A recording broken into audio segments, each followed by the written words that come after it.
শুধু বিদ্যার্থীবৃন্দ, বোর্ডে লিখিত দুটি যুক্তাক্ষরকে আমরা দেখতে পাচ্ছি। যে যুক্তাক্ষরগুলো আমরা শ্রীমদ্ ভগবদ গীতা পাঠে বা সংস্কৃত যে কোনো মন্ত্র পাঠে যে কোনো উচ্চারণে ভুল করে থাকি। চলুন এই দুটি যুক্তাক্ষরের সাথে পরিচিত হওয়া যাক। এই যুক্তাক্ষরটির নাম কিয়, আমরা অনেকে কসমলিক্য বলে থাকি।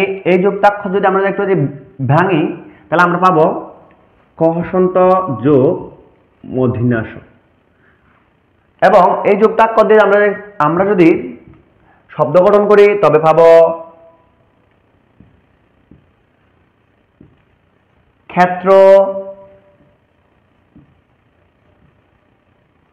শিক্ষা।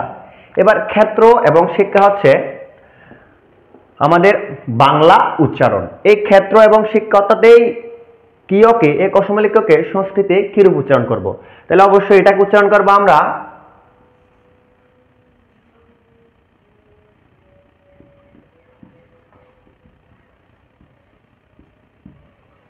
ক্ষেত্র, এবং এটাকে উচ্চারণ করব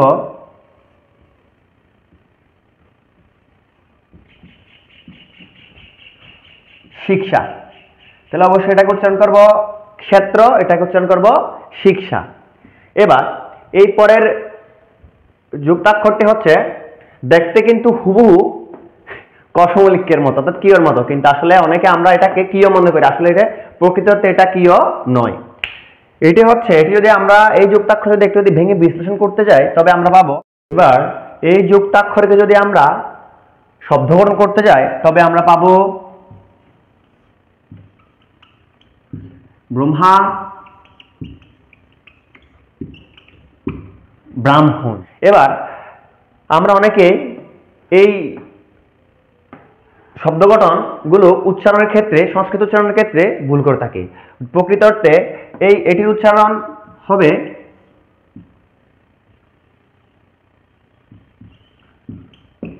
ব্রহ্মা এবং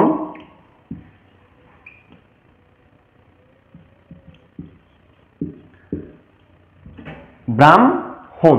এবার আপনার প্রশ্ন থাকতে পারে পূর্বে রয়েছে হ, তাহলে প্রকৃত অর্থে এটির উচ্চারণ হওয়া উচিত এইরূপ, অর্থাৎ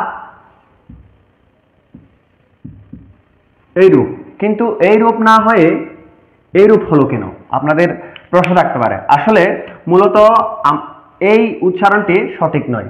আসলে আমরা যদি একটু বর্ণের উচ্চারণের দিক দিয়ে লক্ষ্য করি তাহলে যেমন ফ এর মহাপ্রাণ উচ্চারণ হচ্ছে ফ, বা মহাপ্রাণ বর্ণ হচ্ছে ফ। এবার ব এর মহাপ্রাণ বর্ণ হচ্ছে ভ, কিন্তু ময়ের কি মহাপ্রাণ বর্ণ রয়েছে? না, ময়ের মহাপ্রাণ বর্ণ নেই, কিন্তু অবশ্যই মহাপ্রাণ উচ্চারণ রয়েছে। যেমন আপনারা একটু যদি নিজেরাই বলার চেষ্টা করেন ম, সেটা কি রয়েছে হ, ম। এই জন্য মটা আগে আসলো, হটা পরে গেল, জন্য হলো ব্রহ্মা, ব্রাহ্মণ। আশা করি আমরা আর ভুল করবো না। সবাই ভালো থাকবেন। ভিডিও যদি ভালো লাগে থাকে অবশ্যই চ্যানেল সাবস্ক্রাইব করবেন, ইউটিউব চ্যানেল, এবং Shri Gita Parayan Facebook page follow দেবেন, এবং কমেন্টে জানাবেন ভিডিও কেমন লেগেছে।